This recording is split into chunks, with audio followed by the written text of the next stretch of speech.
don't take this pathway if it is your last resort pathway. Don't do this if you don't have anything else to do. For someone who doesn't know what human-computer interaction is, could you tell me? It's okay to miss a year, it's okay to repeat a year, it's okay to fail a unit, so fail to not get 80. Masters gave me the passion for research, PhD gave me the passion for teaching, so the next natural step was stay here to work. If you have the ability and the luck and the support to swim in that deep water, then these become golden opportunities. It's very interesting because the next step of my life was always presented to me very intuitively, but at the very last moment. 3 pathways in how you can be at the university. You have the research route, research and teaching route, which is the most common one, and then you have the teaching and scholarship route. It needs motivation, ability, and a well-timed prompt to have at the same time for the behavior to happen. I don't care about bookwork. What is missing is the criticality. If I were to go to industry, that would be what I would like to do. Well, John, thank you for doing this. Of course, thank you for inviting me. It's good to be here. Thank you, absolutely, yeah. I've been waiting for this for a while now. The whole idea of the podcast is to look at people's paths in life and how they've got to do what it is they're doing now. In your case, you work for the University of Bath, which we'll get into in a second. I always say this, we're ideally going to look at what you're doing now, namely the present, your background, which is kind of like your past, and we're going to focus a bit on the future towards the end of the podcast. Do you have any questions for me so far? No, pretty straightforward. Okay, well in that case, let's go into the first question, which is, can you tell me a bit about who John is? John is Greek. He's from Athens. He was born and raised there. But at some point, his path in life, mainly master's studies, because is a requirement. Postgraduate studies in the Greek job market are a requirement because everybody has them, so you have to have them. So this adventure brought me to the UK to my master's, and then who John developed to be is somebody that has been now in the UK for 12 years. I did my studies here, now I'm working here, I have a house here, I have a family here. So my life, starting from Greece and my experiences there, has brought me to the UK. So that's a little bit of how I am here. Now, who John is, I am a senior lecturer at the Department of Computer Science at the University of Bath, also the Director of Studies for years 1 and 2. That's how we met Luca. Luca was a very interested student, wanting to be involved in the student community, and that's how we got to meet each other. And I think that's a big part of who I am. Is I always like being with people and interacting with people, and because my experience in Greece in my studies wasn't as fantastic, I wanted to my pathway in how I became who I am professionally was to prevent others from having to go through the same things that I went through. So I want students to have an easier pathway, let's say. So yeah, and now I am here.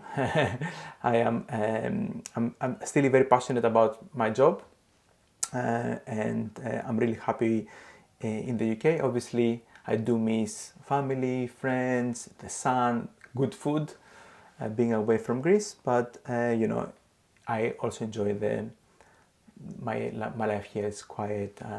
I have a wonderful wife and a wonderful home and a wonderful dog, and that's now the center of my life. And congratulations, because you just got married the other month. Yes, I'm very recently married, still processing everything, but it's exciting. Gives you a little bit of an extra oomph in the morning. Yeah, and so that's who John is at the moment. I can go into more detail in aspects of who John is. Obviously, it's a very complex question, and I have many things to say. I just didn't understand exactly what level of who John is. We'll get into that more as we go towards the interview. So, tell me this. So you were a senior lecturer here. You came to United Kingdom and you wanted to become a lecturer and work at university. At the university, correct me if I'm wrong. Not really. Not really. No, I just came for a year. Okay, you just came for a year. Yeah, I came for a year. I was gonna do my master's. I was gonna go back to Greece and work there. But here is where your path, you never know where it takes you. So during my master's year, I realized that I like research. So that made me think, oh, could I do a PhD? And then it's very interesting because the next step of my life was always presented to me very intuitively, but at the very last moment. So I was in uncertainty what I'm gonna do. I had already, remember I did all my courseworks and exams and then I went back to Greece before I finished my dissertation, and I was already bringing stuff back from my bath home to my Athens home because I was gonna return. And I remember there was an opportunity about a PhD, and I found out very last minute. I created a research proposal within an afternoon. I submitted it, and the day that I was going to fly back to come here and submit my dissertation, I found out that I was accepted in the program. And it was because somebody else didn't come. So I was in the kind of sort of waiting list. But, I was thrilled for the opportunity. I went back home, I packed back some of the stuff that I had removed, and I came back here. So that 1 year became 12. So the PhD afterwards, again, from my master's, I realized that I would like research. And within my PhD, I realized that I enjoy teaching because I did quite a bit of tutorials to support myself as well during my studies. So I was teaching many different units, programming, systems development, human-computer interaction. I was really enjoying it. And obviously the unit that developed to be my unit now, which at the time was called Integrated Project. So I was tutor for that. So I was really enjoying being there with the students, and my passion for supporting my fellow PhD students started there as well. I became an academic representative, so I was heavily involved in the student community, in university committees, and I started building that environment. Oh, this could be a nice working place for me. So Masters gave me the passion for research. PhD gave me the passion for teaching. So the next natural step was stay here to work. And at the time, during my PhD, I started being a temporary teaching fellow. It was called at the time. I was sharing the job with another colleague, Christina. Christina Keating. You may had her as a... I recognize the surname, but... So we were teaching some units and then stopped for a year to submit my thesis, and then immediately after I applied to be a teaching fellow. I wanted the teaching only route because during my PhD I really enjoyed my research, but also I got a bit disillusioned in how research is being done. I didn't like that there was a lot of focus in quantity. I didn't like that you had to be quite lucky to be in research groups, that they were pushing each other, and having a supervisor that would really push into, publish and write grants and all of these sort of things. I didn't think I had the same opportunity in my PhD. I didn't apprentice in the same way. So I felt it was more natural for me to go towards the teaching route. And I come from a teaching family. Everybody in my family are teachers. My father is a teacher, my sister is a teacher, my mother and my aunt are kindergarten teachers, my other cousin is a teacher. So we are all teachers. My grandfather was a professor at the middle school.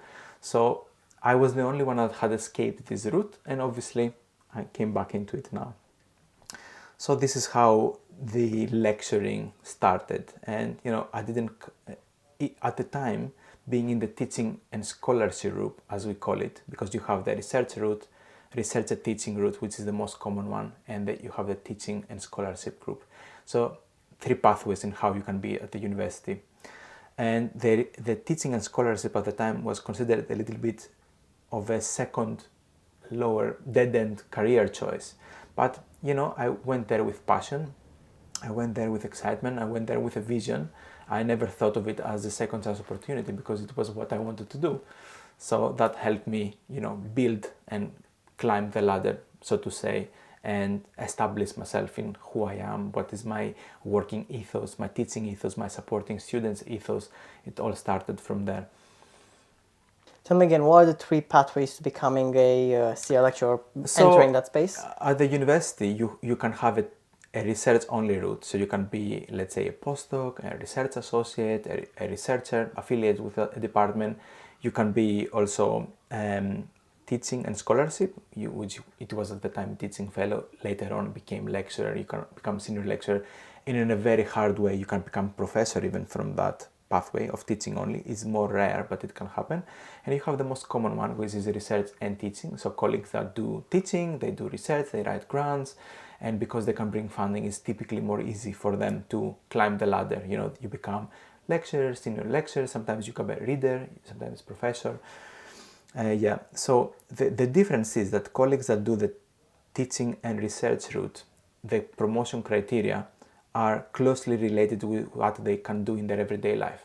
You write your grants, you get your funding, you write papers, you teach, and then this ticks your criteria. But for teaching only colleagues is more difficult, because you need to have leadership opportunities, and you need to have also engaging with groups and external to the university and the department. You have to write papers as well, and these are not baked in your workload hours, let's say. So I was fortunate enough to, again, be handed opportunities, and obviously having an amazing mentor, Fabio Nemes, is an amazing colleague and mentor that I have followed his steps, and I was lucky enough to be succeeding him many times. So when he became director of studies, and then director of teaching, I became director of studies. So I had an intuitive example to follow. And because we share the same passion for students and for supporting students and for teaching, it was intuitive for me to follow that path. So I was handed this opportunity of being director of studies, and I was handed this opportunity of leading the curriculum transformation. So these were really, really big responsibilities for someone that was a very junior member of staff. And at the time, they felt a bit overwhelming and being thrown in the deep. But at the same time, if you have the ability and the luck and the support to swim in that deep water, then these become golden opportunities, because you can show your merit earlier on. It's not easy for a department or a university to trust someone to become a director of studies or lead a big project.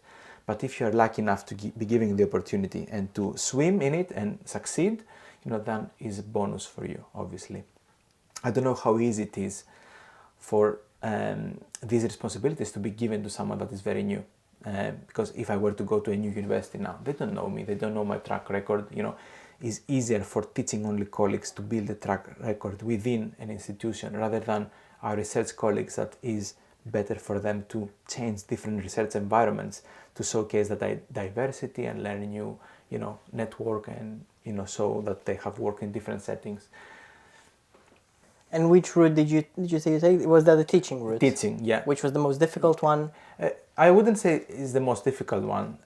You don't have the research commitment. It's the most difficult one to climb the ladder, I would say, because you need to be lucky to be given opportunities that can be seen as promotion criteria. So that's I like to call it the teaching and scholarship route, because you don't only do service teaching, you ought to be doing also publishing in how teaching is done, or you ought to be thinking and be reflective of your teaching practice. Teaching is a very reflective practice. You cannot only be on the hamster wheel running and saying, oh, teaching, and then next teaching again. It doesn't give you time to reflect. What am I doing correct? What am I doing wrong? Are there any teaching theories or the teaching methods that I can employ here that are more appropriate? Can I discuss this with some colleagues? Can I collect some data and publish a paper on it? So you've got teaching, you've got teaching and research.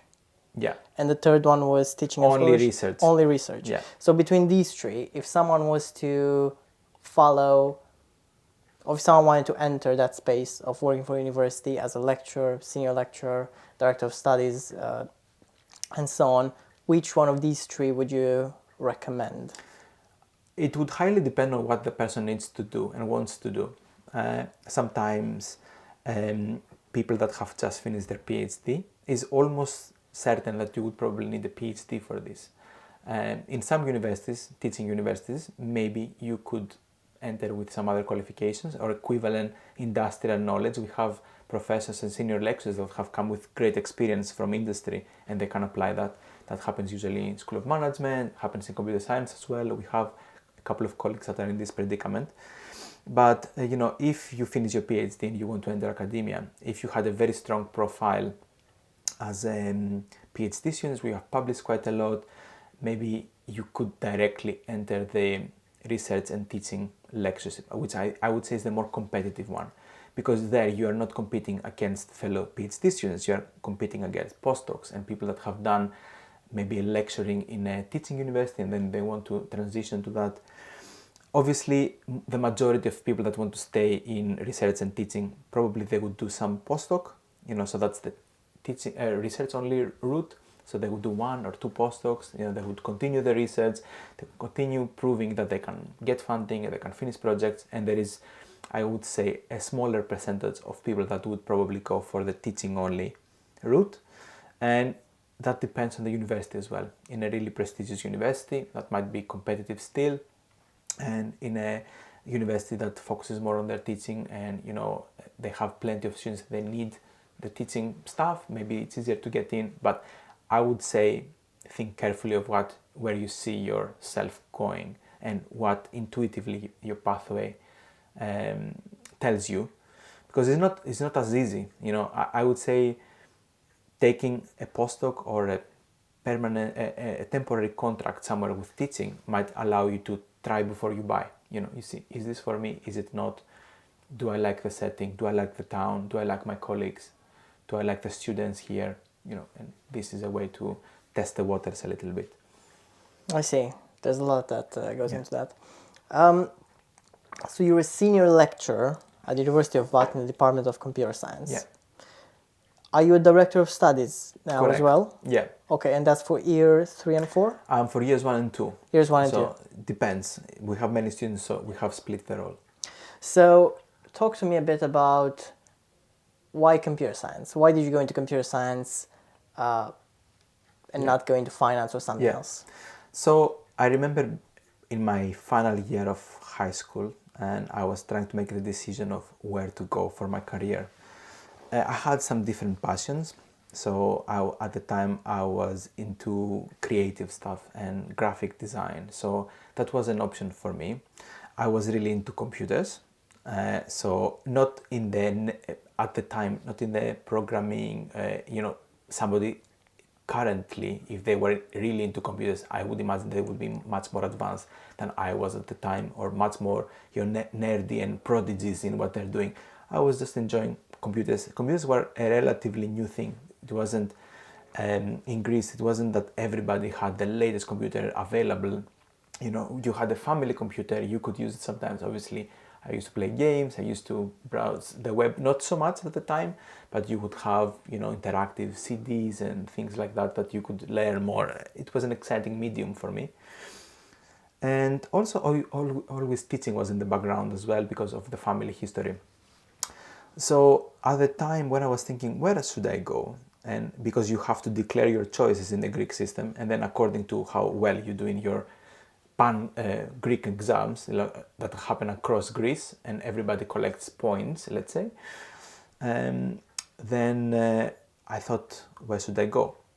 I was quite passionate for graphic design, but it was, let's say, at a lower tier of preferences of students. So computer science obviously was almost at the highest tier. So it was kind of cultural and also personal pressure that you should go for the best you can go for. For example, some people, we have 3 orientations: a technological one for health studies, and one more classical. People that go for health studies, they will try to go for doctors. They will not try to go for, dentist assistants or people in the classical studies, they typically would try to go for lawyers. They wouldn't try to go, let's say, for philosophers, And the same vein, in the technological one, people would try to go first for computer science or electronical engineers rather than try to go for some, mathematics or chemistry, which at the time were considered less employable. So computer science then was a decision because I thought very broad medium. I was also relatively close to my hometown. Like I used to commute 40 minutes to go to uni. So I went to Piraeus, which is the big port of Athens. So yeah, computer science. It took me quite a few years to complete my undergraduate degree because of different circumstances. Obviously, I realized now that I was a bit burnt out after the exams of the high school, and I never had time to recover. There was also the pressure of performing in that new setting, and it was then personal circumstances, family circumstances, my obligatory military service in the middle, working. So it took me quite a few years because I didn't have the same, I guess, drive and motivation to do it. In Greece, the system doesn't kick you out of university. You can be an eternal student trying to pass your units. And it's also quite prestigious for professors for their units to be hard to pass. So, until the change of guard happened in professors retiring and new people came in and approaching it a little bit more with the student in mind, it was difficult to complete. But I completed my my undergraduate in computer science. I chose the orientation of human-computer interaction and systems development. So this was always what drew me. We were exposed to many programming languages, networking, graphics, or even artificial intelligence in its infancy, but I never got attracted to that. I knew very early on that I didn't want to be a programmer. I want to be people, users. That's what I really liked. So yeah, I focused on human-computer interaction. For someone who doesn't know what human-computer interaction is, could you tell me? Yeah, so human-computer interaction is the side of computer science that deals with the user and how they interact with computing systems, and understands more about the psychology, understands more about human physiology, understands more about the user experience and the different modalities of input and output, and understands also what are the capabilities of the human body, what are the lengths and breadths of human psyche, how we can harness the potential of psychology to basically allow the users to use the systems more efficiently, essentially, and to have a better experience. So yeah, is the button going to be big? Is it going to be small? Is it going to be red? Is it going to be blue? That's a very simplistic way of looking at it. But also, if we use this type of modality, what aspect of the human psyche will it influence, and what we are going to achieve with that? Yeah, that's really interesting. Yeah. Because I'm from Romania. Yeah. And I've come here to the United Kingdom 5 years ago. And I was quite impressed with the websites and how things were looking like. So take, for example, the government website. The government website, even though some people, British people, complain about it, I kind of like it. It looks very clean, it looks very nice, and the user flow of what you need to do in order to get whatever you need. So if you need a document, you kind of know everything is intuitive enough for you to get that document, whatever that is. Why am I saying this? I'm saying this because back home in Romania, we don't really have a government website. I think if there's anything that is close to that I've seen, is very much unusable. You look at it and you don't understand what's going on. And I was having a conversation with my mom and dad a couple of months ago, and my mom was complaining about how technology is not good and how she doesn't want to use it. If she had the choice, she wouldn't use the phone and stuff like that. And it was during that conversation a couple of months ago when I realized, and she said it out loud as well, it's not that she wouldn't use it, but everything she's seen has not worked properly. Yeah. And then you look at things like human-computer interaction, and you associate that maybe with, say, for example, the government website, the British one. And you see that it's possible to make something look nice and for the user to to understand how it works and be able to go through those flows. Absolutely. It's very difficult for, it's like the pyramid of needs. If you have not got a roof over your head, you're not going to think about philosophy and self-actualization needs, in the Maslow pyramid of needs. In the same way, our countries, if you don't have basic infrastructure for something else, you're not going to think of investing money to doing the user journey. However, it's very important. And that's another reason of why I stayed here, because when I finished my PhD, there was another opportunity for me to go back. And I was discussing with people there, and what I did wasn't really a thing in Greece.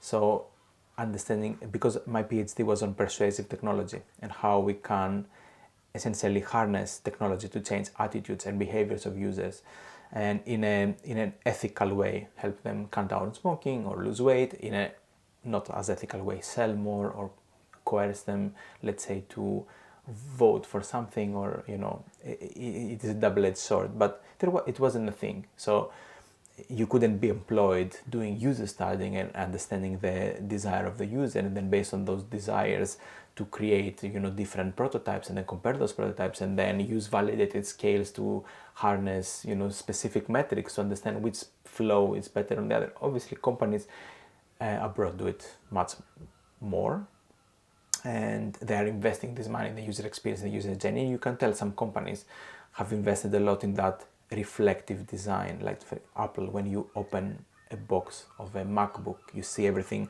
is laid out perfectly. You have a paper that tells you what to do next. The layout is beautiful. It makes you want to engage with the company. It makes you, or companies that have very good customer support, for example, or return policies, or purchase, even to the one-click buy of Amazon is, an outcome of simplifying something for the user. There are a lot of ways of improving the motivation to do something, or making it easier, improving the ability, and offering an appropriate trigger, an appropriate prompt for all of this to happen together so the behavior happens. That's kind of a little bit in the research background of behavior. Needs motivation, ability, and a well-timed prompt to happen at the same time for the behavior to happen. And you can look things, why isn't, for example, a behavior happening? Why in Romania somebody does not fill in that form that we ask them to do for the census, let's say. So it could be that we haven't incentivized them enough. We haven't given them enough motivation. We haven't advertised it enough. We haven't explained the importance of it. That's motivation. Why else? Maybe ability. Maybe it's very complex and complicated to find. Maybe they don't have internet. Maybe they don't have computer where they are. Maybe it's very heavier website and most systems cannot. Maybe it goes into. So that's ability. And trigger. Have we sent them an email, a notification? Have we run an ad campaign in the TV for the motivation, ability, trigger to happen at the same time for them to actually engage with that?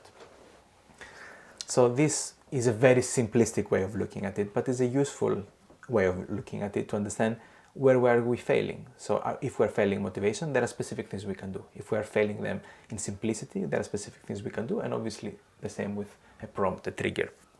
That's really interesting. Motivation, ability, and trigger. Yeah, that's the Fogg behavior model, it's called, but also has origins in psychology research. So didn't come to Fogg intuitively in his mind. He got enough inspiration from psychology. But yeah, that's the Fogg behavior model. FOG. FOGG. FOGG, and that doesn't stand. That is No, something because his surname. It's his surname. Okay. He's the person that started this big movement of persuasive technology, essentially in Stanford. BJ Fogg. Okay, let me ask you this, because this is actually quite interesting what you said, and obviously you've got a lot of information about human-computer interaction, and you also said that this wasn't, and probably still isn't, a thing in Greece. And I can tell you for sure, it's not a thing in Romania. And it's fine, because there's other priorities, but that's still somewhere on a roadmap of priorities, right? The question I have for you, which is for me as well, why wouldn't you go back and do that. Just because that isn't the priority, doesn't that mean that there's an opportunity for you to do that and maybe have a company of your own? Yeah. Or do consulting? Because you've got the knowledge, Yeah. and because they don't know about it, that's where you have the opportunity? That's a good question, and I think it has to do with upbringing, personality, has to do with, yeah, so let's start from upbringing. If you are in a family that has been entrepreneurial, your father had a shop, tried different things, and from young age you were there, you were also engaged in that, you spoke with customers, you were in that corporate setting, maybe you have more inclination from the family to try these new things. Or some fathers applied for government funds and they took them and they did something with them. In my family, we were self-employed, we were employed in the government, so that's a very kind of employees, that sort of environment I grew up with. We work hard, we get our salary, we plan everything around our salary.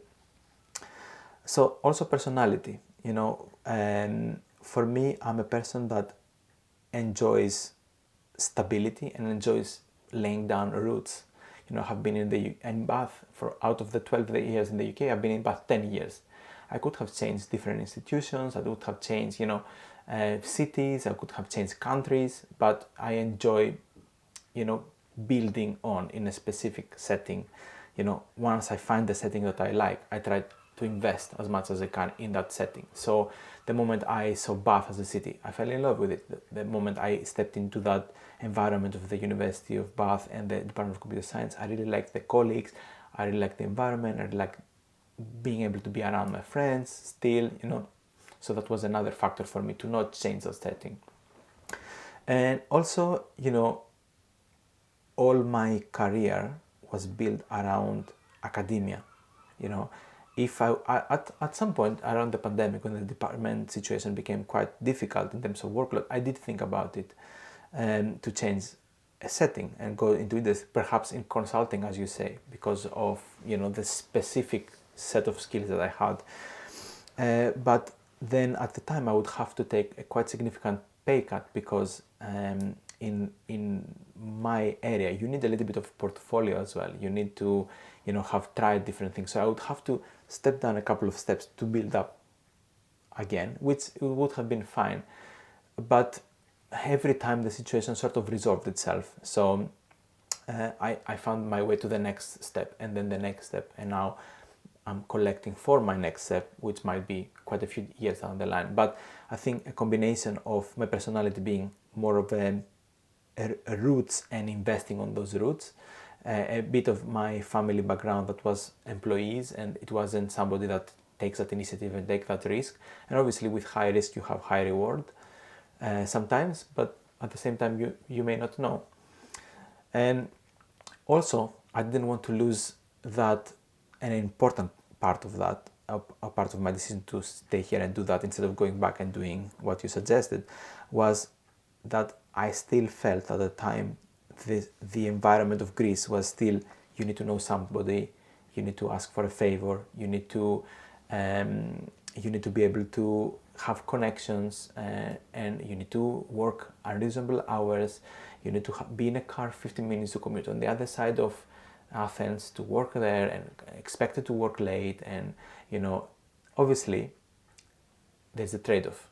You have that, but then you have the support of your family, you have perhaps property, you have perhaps your friends there, you have the opportunity to take a spontaneous break to the beach,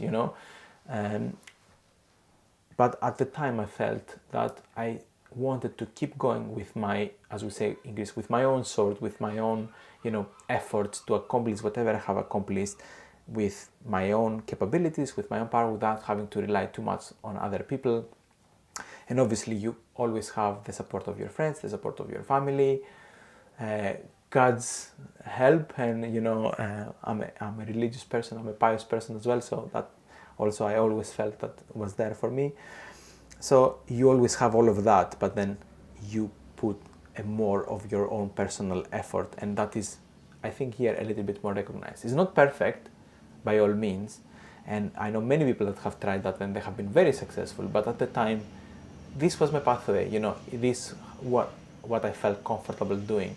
And I don't know what the future holds for me, and whether this will need to change for, any reason, but I still see myself continuing this pathway. I still enjoy it. I'm fulfilled from it. So that's an important part as well. It's not only the money that the job brings, the setting and the stability. It's also, do you get fulfillment out of your job? Do you feel that you're doing something that is useful, or sits well with your soul? And that's what I feel that with my job now. I don't know if I would have felt the same in some other job. So that's important as well for me. It makes a lot of sense. And as you were saying all of this, in the back of my mind, I was remembering this saying, which finally has made a lot of sense because I was playing to your story here. The saying goes, genetics loads the gun, personality aims the gun, and experience pulls the trigger. It seems that for you, genetics, coming from a family of teachers, everyone in the family being a teachers, and then personality, wanting to focus on the roots and growing those roots, and then the experience, which you said at the beginning, you aiming on giving back to the students and making the student experience a bit better. These three things combined, it seems like they've put you on this pathway, which is studying at the university. Yeah, it's a very good metaphor to think of. It fits in my story, definitely. But as I said, every time, the moment that I accepted each of my each of my concern, for example, when I was about to go back to Greece after my PhD, because I wasn't finding a job, intuitively, the next step, the next opportunity was given to me. But I had to accept, oh no, going back to Greece is not a failure option. I will find something to do there. It doesn't matter. Yes, the change will set. The moment I accepted that, I was like, here is this opportunity here. You can continue. And the same was from my master's to my PhD, as I told you before. So I'm a very firm believer of trying your best, putting your best foot forward every time, and then God or fate or the universe or whatever anybody wants to believe in will not let you down. There will always be something for you there. And if you, I believe that if somebody has the willingness and tries their best, they will always find an opportunity. Maybe at the time it will not seem like the best opportunity, but one of they say, if a door closes, then a window opens. I believe that as well. Somewhere you will go somewhere that is more appropriate for you, for your soul, maybe. So that I believe that, and I was fortunate enough to experience it in my pathway. Because, for example, if I were to go back, maybe I wouldn't know my colleagues or you or my wife, or I wouldn't have my home, or I would have experienced some things that I have experienced here that is a more multicultural and different culture and setting. On the other hand, I would have different things, but we cannot live with ifs. You have to go and act and do and see how things turn out. Absolutely. And there's also a saying for this: you miss 100% of the shots you don't take, right? Yeah. And you took all of them. Yeah. And now here you are, married, house. And who knows where my life will take me and what employment or other opportunities will come. You never know. But having a solid basis of being comfortable with who you are, your capabilities and your ethos, and then your family, and then your friends, and then that support network and bubble. If you have a core of that, and if you trust in yourself and your capabilities, anything that might come your way, I'm sure anybody would tackle it. And then you don't have to tackle it all in one go, little bits of it, the next intuitive step, and then the next intuitive step, because sometimes life happens and you have to deal with 50 things, but that can be overwhelming. So one thing at a time, keeping true to the values, keeping true to that core, as you say, to the personality and to the genetics, I guess, and obviously the experience sometimes maybe it's not good to pull the trigger, and you learn that from the experience, and people that hold guns know that better than us, sometimes it's better not to pull the trigger than pull it.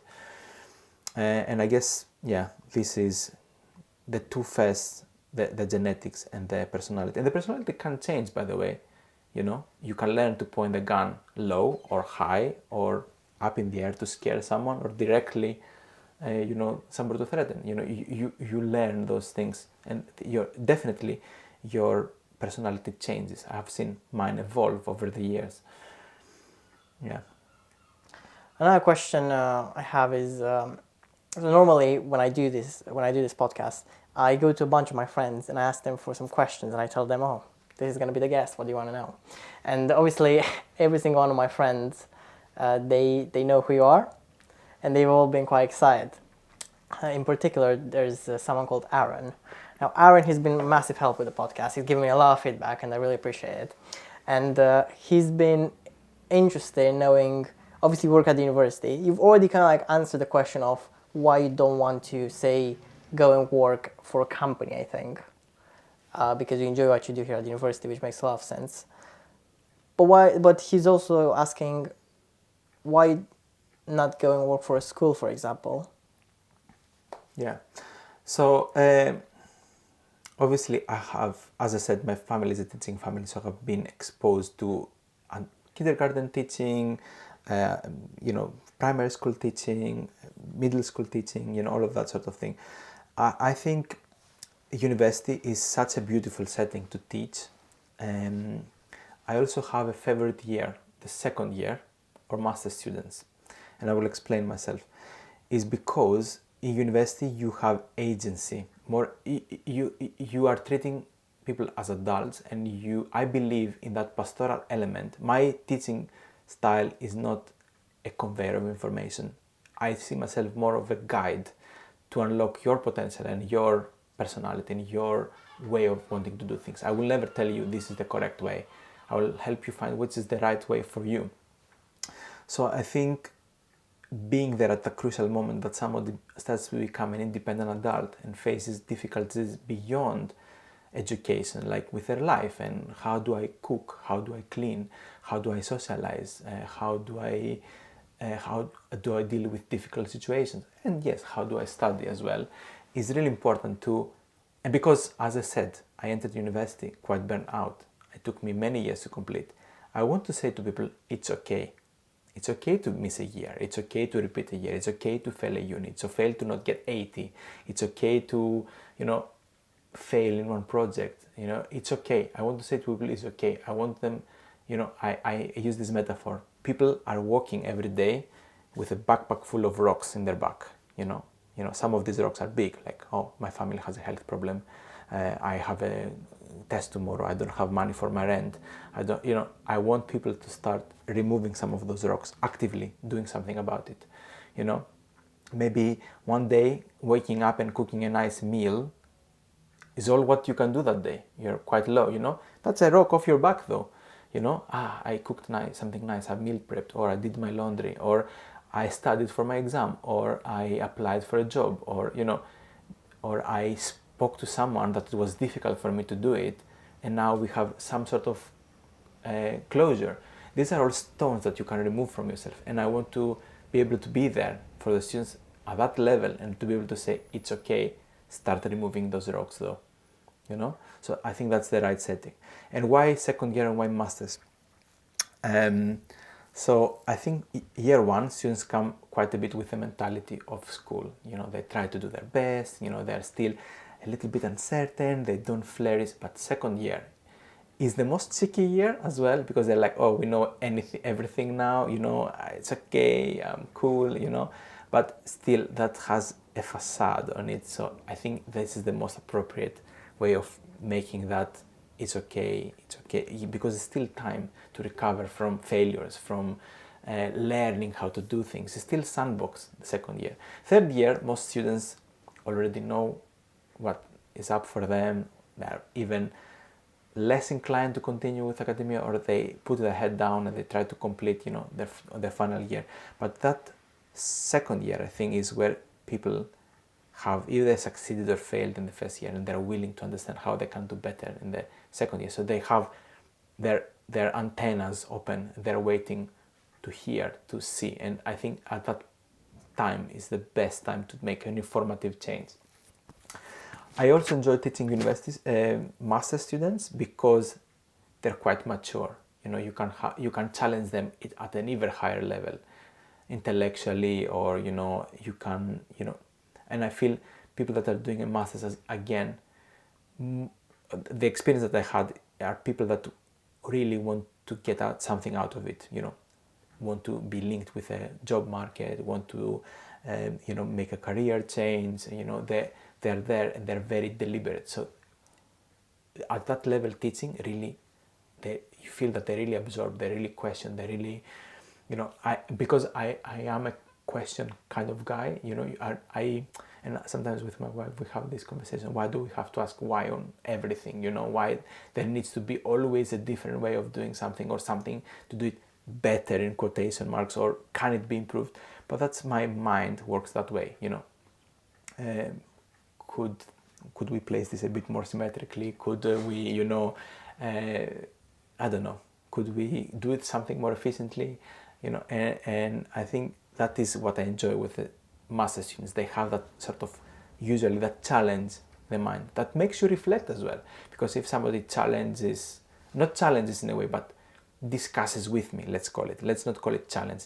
Let's not call it question. Let's call it has a discussion on something. It allows me to reflect and think of more things. And because now, unfortunately, after the PhD, when you're going to the job market, you cannot really expand and read as much as you want. You have your job, your responsibilities. There is not the same time of question and expand.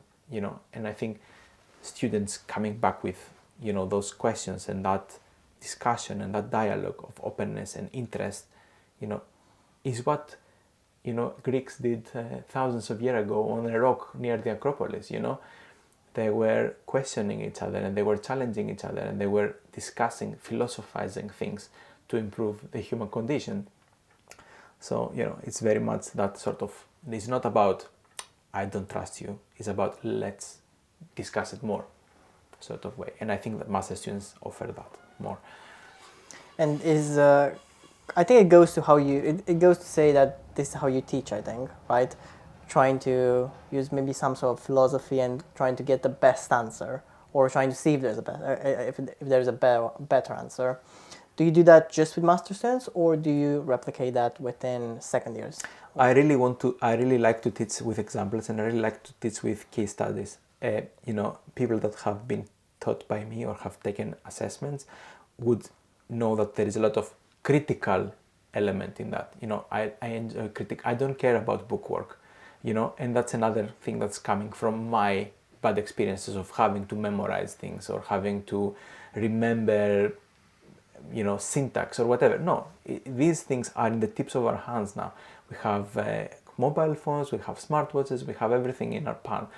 What is missing is the criticality. And the same goes with artificial intelligence. You have this processing capability that is unparalleled, and this collation of information and these outputs that come amazingly to you, but what is missing again? Criticality. So that's what I want to students. I want you to read of the scenario.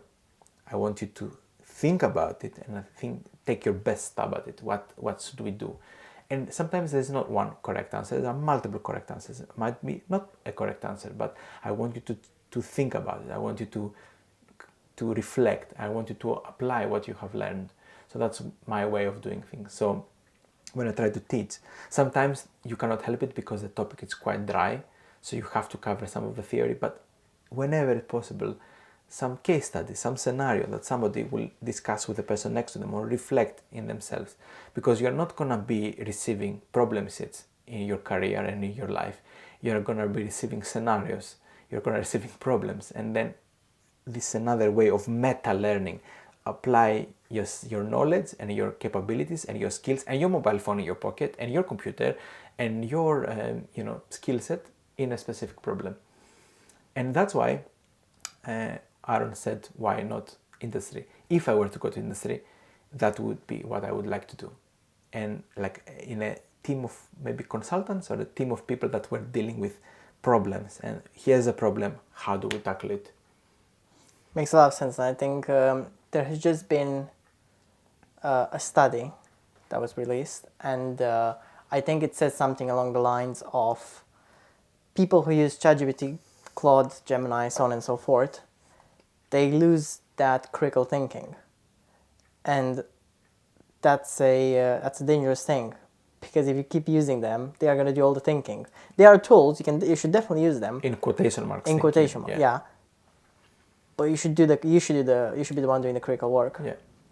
Yeah.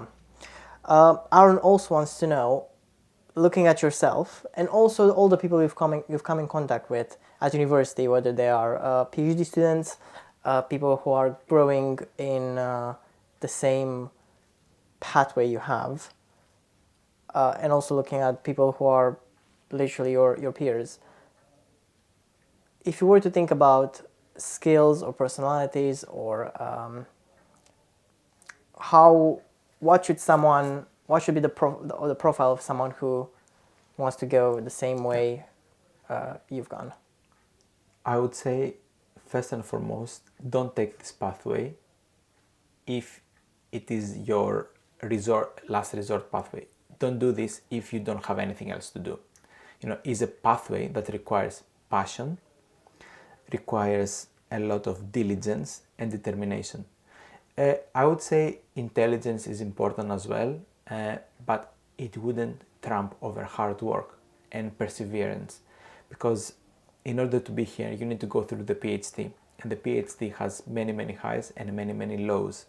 So you need to always have that perseverance and momentum to be able to go through the roller coaster down to get you again up. So support systems are really important.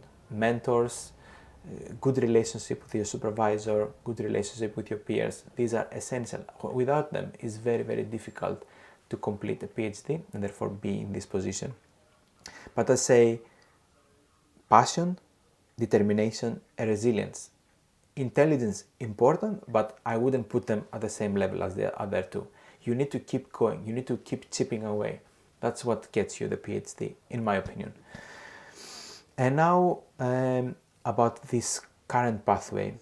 This current pathway needs a couple more things. Needs way more diligence, because the PhD, you are on your own. If you fail or succeed, it's on your shoulders. But now you need diligence and interest and pastoral instincts, because if you fail now, some student or some colleague is going to be disadvantaged. So you need to be extra careful. You have a lot of responsibility in your hands. If somebody sends an email in distress, there is a need for this person to be addressed and to be handled with care, rather than it's not me not sitting down to try to progress my coding. That's on me. So that's a little bit of this different. You are dealing with individuals, and individuals that are sensitive and are of need of you many times. So high diligence. And obviously I would say everybody has their own way of going through academia, but my pathway is close to the people.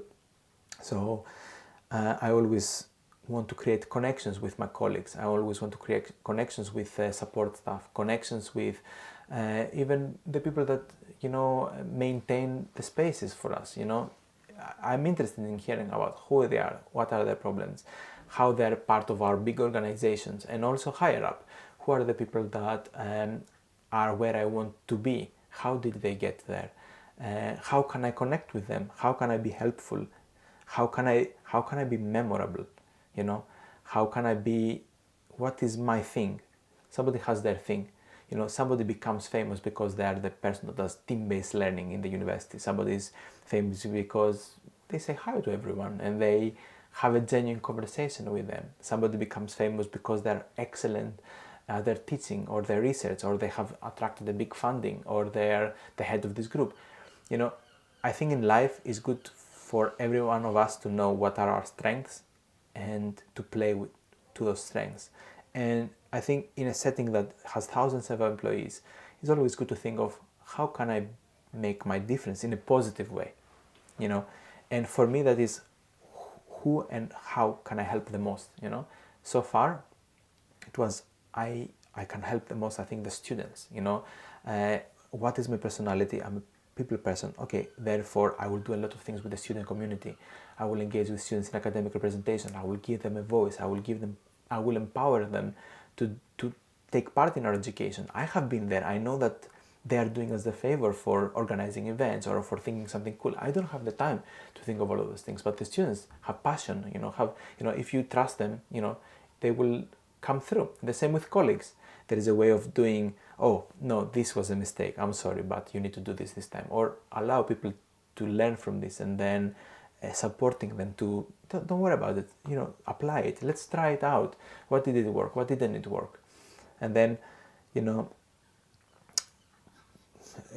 with the colleagues as well, try new things all the time. Like I want to if something comes in my door and I think there is something that can be done, I will create like a group with colleagues or students to try to deal with it. Yeah, so I think these are important. Connections with people and empowering people is really, really important, and trusting people. You will not trust someone 15 times if they keep on doing something the wrong way, but I'm a believer of a first opportunity and a second and maybe a third and maybe a fourth, in the right setting. People grow into positions and into shoes, because I saw it with myself. I grew in the positions and into shoes. I felt overwhelmed and people supported me, so therefore I want to do it for other people.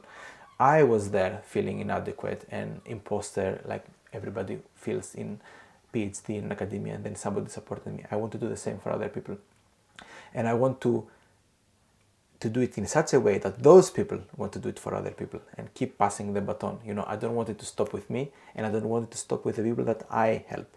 I want them to, through how I conduct my life and my practice, to maybe be inspired as I have been inspired to continue this pathway, and I hope you do it for some people, and maybe this podcast can do it for some others. Absolutely. Passion, interest, people, diligence. And resilience. And resilience. Yeah, and that's difficult, man, because how can you be taught resilience? You have to go through it. You have to go through it. You have to learn that it's okay to fail, and fail often, and fail early, and get back on your feet, and don't be afraid to ask for help. And friend of friends, friend of professionals, friends of mentors, help of anyone, really, that you can. Pride is good, but help is better sometimes. True. Thank you for that. One other question is coming from someone called Wasim. He works with me, great guy. He was interested, looking at the future now for a bit.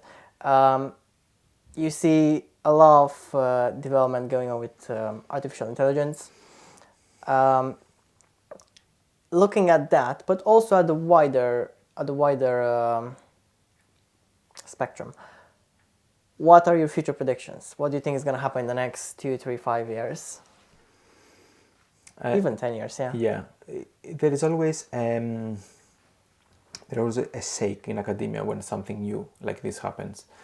I think, despite of artificial intelligence and despite of all the advancements of technology, when we will end up again is people, I think. So even if we create a new system, in the end people will need to use aspects of it and will need to understand the output of it. So again, my bet is on people always. So the criticality, how they use that new information, how the jobs evolve. Like we had people screwing the cap of a toothbrush in a toothpaste in an assembly line, and then a robot did that for them. But then these people that had that job and they lost it, they became the people that repaired the machine. And now here is the same. Maybe some programmers will lose their job because of AI, but then a new job will be created in monitoring and inputting things in the AI and dealing with that output of AI and ensuring that the AI is fed with the right information. And even let's say that we kept relying on generative AI and we kept scraping and scraping and scraping, knowledge in order to create some new pathways or new outputs. Without human innovation, there is no originality for it to be scraped. Without pushing the boundaries in the human side of things, there is no new knowledge for AI to scrape in. It can help us process things, it can help us understand things in a different way. But let's say, there's a popular trend now, putting your photo, make it Studio Ghibli style, Without Miyazaki, we wouldn't have Studio Ghibli. Without Picasso, we wouldn't have those style of cubism paintings. Without, somebody needs to pioneer that way to create it and study it and innovate in order for us to be able to scrape it and feed it to an AI, and then the AI does this output. So my bet is always people, bet on the people, bet on how we can help them use this technology better, how we can critique the output, how we can critique the input, how we can create pathways of AI that include people. So my predictions will be the technology will have a big boom, but we will always need to be coming back to people and how people understand it, how people use it, and what do we feed it. Absolutely, and focusing on the health here, because going back to the study, people who use ChatGPT consistently, not just that, they lose that critical thinking, and we need to help, as a society, we need to help them understand how to use that so we can not save them, but keep evolving in a good way, not in a bad way where people stop thinking. And we need to be thinking of what is the environment that we are asking that. For example, at some point the calculator was invented, Why would you do manual addition, or multiplication or division since you have the calculator? That freed us from an onus. But in the setting of school, of learning how to do the division, or another setting that is important to break down and understand, maybe doing it by paper is still very useful. And, we need to understand when to use our tools and not, and the genie is out of the bottle. We're never going to put AI back in the bottle. So we'll learn how to use it, like we learn how to use the calculator. It's a much more complex thing, obviously, but if it helps me write a letter really fast, amazing. But if there is a setting that I need to be deliberate, if there is a setting that I need to be absolutely sure, imagine diagnosis, AI can detect breast cancers 5 years before people in x-rays, can perhaps scrape the internet and tell you that your symptoms are of a cold and flu. But then obviously we need that human fail-safe there at the end. Maybe at some point some policies and some governments will say, oh, you know what, it says that with 98% confidence, then it's good enough for our policy. But it will not be for individual settings. This you can apply for countries or companies or populations. But if we come down to the individual case, that 2% will always matter. So having that criticality and that originality and that scrutiny and that skill of knowing, yes, I will use it now, but not in this setting, or I will use it up to this extent. That is, how I see it properly used. Yeah, I agree. Last question. You've kind of already answered this. I don't think your answer will change much, but I'll still ask it. Personally, what I want is for my future is I don't want to work for a company forever. I want to have my own thing. No one in my family, for example, is entrepreneurial necessarily. My mom and dad, they both work for different companies. Dad works for a hotel chain. Mom works as an assistant, a medical assistant. And my brother, he's also done computer science and he's back home working for Microsoft. So no one has actually done anything to open up their own things. But I would like to have something like that where I get to have my own mission, have my own purpose, and find a pathway with that. How about you? What do you think your success story will be, or what do you think your future looks like apart from the university? What do you want from life? My success story is to be fulfilled and content. So I don't put a setting onto that. I may be fulfilled and content in my garden with my wife and my dog and a cold drink in my hand with a book. I may be content being back in Italy or in Greece and having a little garden. I may be content empowering more people like yourself to take their own pathways. I may be content being a professor. I may be content being a consultant. I may be content accidentally inventing something and making a lot of money. So as long as I feel content and fulfilled, and for me that hides things behind, I was never one for pushing forever. I know where to strategically push, strategically challenge myself, strategically work hard, and then therefore not for as an end in itself, not for its own sake, for being more relaxed afterwards, for being more fulfilled afterwards, for having capability of supporting my family more or myself more or other people more. There's always a reason for me to be pushed. So yeah, as long as I feel content, as long as I feel fulfilled, any setting I'm happy with. So I wouldn't put I want to be a professor, I want to be anything, I have my aspirations, I work towards things. I always have a plan. The moment that I got a position, I was looking of how I can get the next position. But I'm also aware of the wind of life. At some point, the wind might take me somewhere. And if I have put all my eggs in the professor basket, then I might do something, I might survive, but will I be content? Will I be fulfilled? And what makes you content and fulfilled changes over the years. 10 years ago, I thought I was going to be content and fulfilled for taking my PhD. And when I got that, I realized that was not the case. So who knows? So again, that's my answer. It's not going to look like a specific position. It's not going to look at a specific place. It's probably going to have people that I care and love around me.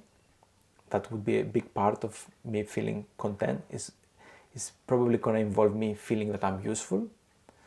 And it's probably going to allow me time to explore my hobbies, my interests. So that is what I see as success at the moment. Thank you for that. And I think I was going to ask if you got any advice for me. And I think what I've got from the answer is find something that makes you happy. Yeah, that makes you happy and makes you feel fulfilled. And, because makes you feel useful, makes you feel that you are doing something that matters, I think, also. For you. And I have a no student left behind policy. Even if I have to do something for no student, I will do it. Maybe you can have no customer left behind policy. Even if you have to do something for one customer, that might make you happy and fulfilled. It doesn't have to be for the thousands, it doesn't have to be for the millions. It might be for a niche group, it might be for someone in need, it might be for somebody you care about. Whatever makes you content and fulfilled. And happy will be a big part of it. But sometimes you can even feel a little bit low and still feel that pride that you have achieved something. I appreciate that, John. Thank you. Before we wrap up, do you have any questions for me? Questions for you. Okay, I have a question for you. Go for it. Path in life. Yeah. And you have spoken to a few people already. Yeah. And you're doing this to get inspiration for yourself and maybe give inspiration to other people. What is the one thing? Do you think any of your guests have any of their pathways and stories have anything in common? Someone else asked me a similar question actually a couple of episodes ago. Yeah, I think one of them is being happy with what they're doing and having that purpose. There was, in particular, there was someone called Jess. Jess, she's a manager for Jolly's, and she's 31, I believe, and she's been working her whole life in the retail industry, and she absolutely loves it. And her focus now is on growing people, similar to what you're doing, to be honest. Focusing on the roots and helping students and giving back. So that stands out. That's one of the things that stands out, is finding that purpose and being happy with it. So yeah, there's one thing is finding something that makes you happy, having purpose, combine those two, and then you've got it. Not as easy. But, not as easy, no. But it will. I believe it will come intuitively for most people at some point, as long as you keep at it, you keep chipping away a little by little. Yeah, I think, I agree with you. It feels difficult. I don't. People say it out. It's like one of those things when people say it out loud. You kind of believe it, but like, right? When is that gonna happen? How is it gonna happen? Yeah, it's that uncertainty that makes it hard to believe. Yeah, as long as you know, sometime the explorers set out in unknown waters.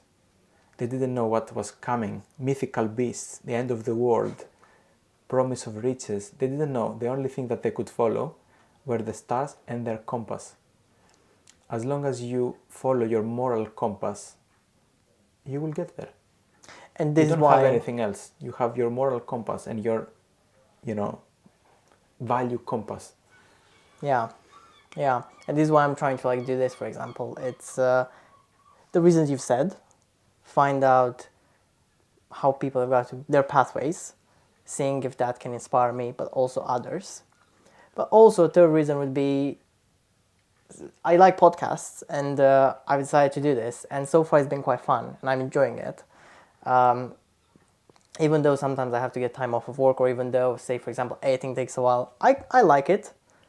Some bits of it are boring, but some bits of it like this are really cool and interesting, and I really enjoy them. So that's why I'm also doing it, to find out what I enjoy doing and how it feels doing that, because no one teaches you how to do this stuff, right?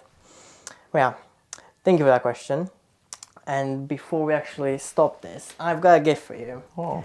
I think when we had that conversation a while ago, I asked you if you were vegetarian or nothing, and you said, I'm from Greece. Yeah. So this is my favorite chocolate bar. Oh, give it to thank you so much.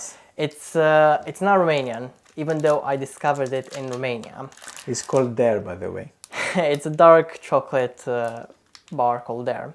And when I was a kid, I remember eating different chocolate bars, and they never had enough chocolate. Oh. And in high school, one of my friends, she came up to me and she introduced me to this chocolate bar, and it's my favorite chocolate bar. It's got the right amount of chocolate, and it's just perfect. I give it to everyone who comes on the podcast. Oh, thank you so much. Hopefully you like it. I have a Greek sweet tooth, which means that for most people, it's a bite and immediately collapsing. So I would really enjoy this. So thank you so much for this. No worries. Well, John, thank you so much again. Thank you. It was a pleasure being here, and best of luck with the podcast and with the future. Knowing you, I'm sure you will find your way. You're a person that is a people person, is passionate, and has their values. So I'm sure you will find your pathway. Just trust in what you're doing. Take your risks, take your chances. It doesn't mean that the genetics, are the biggest part of it. It could be the personality, where you point the gun, that makes the biggest difference. And your experience, you're gathering it. You're still very young. I'm sure you will pull your gun at the right place. Well, thank you so much again. Thank you.